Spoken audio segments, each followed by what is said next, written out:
suis Evelyne Angui, en charge de la communication et des relations publiques au sein de l'ONG Le Bois d'Or. Le 31 juillet dernier, nous avons procédé au lancement de la campagne Action de cœur de l'ONG Le Bois d'Or pour les enfants du Centre d'observation des mineurs de la MACA, qui entre pleinement dans nos missions d'assistance et de réinsertion en milieu carcéral, parce que ce projet consiste justement à construire un ensemble de bâtiments servant à la réinsertion et à la resocialisation des enfants du COM. Donc ces bâtiments sont une cuisine industrielle, une salle de formation à divers métiers, un réfectoire, une bibliothèque, un atelier de formation aux métiers artistiques et un atelier de formation au métier de la coiffure.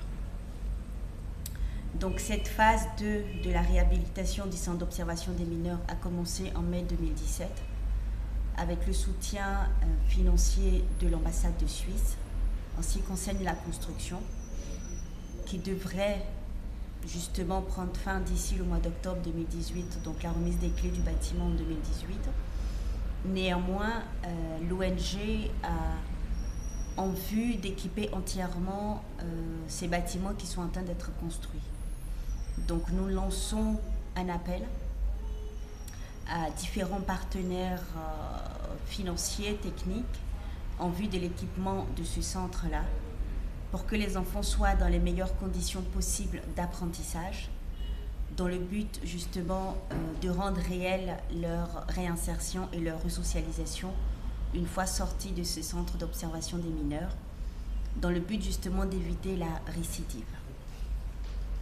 Il y a aussi à rappeler qu'il y a une phase 3 qui est en vue, qui consiste à réaliser une réelle séparation des mineurs actuels avec les détenus majeurs, parce qu'actuellement, pour ceux qui ne le savent pas, les détenus mineurs au sein de la MACA sont dans les mêmes cellules que les détenus majeurs, ce qui va à l'encontre des droits de l'enfant. Et donc, comme je le disais, cette troisième phase permettra la construction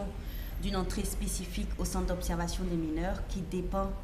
on dira, dans la quasi-totalité actuellement de la MACA. Il s'agira également de la construction d'un SAS propre au COM, le prolongement du mur séparant le COM de la maison d'arrêt de correction d'Abidjan. Et comme je le disais, les travaux de construction évoqués dans la phase 2 sont en phase de finition et les clés des différents édifices devaient être remises dans le courant du mois d'octobre 2018.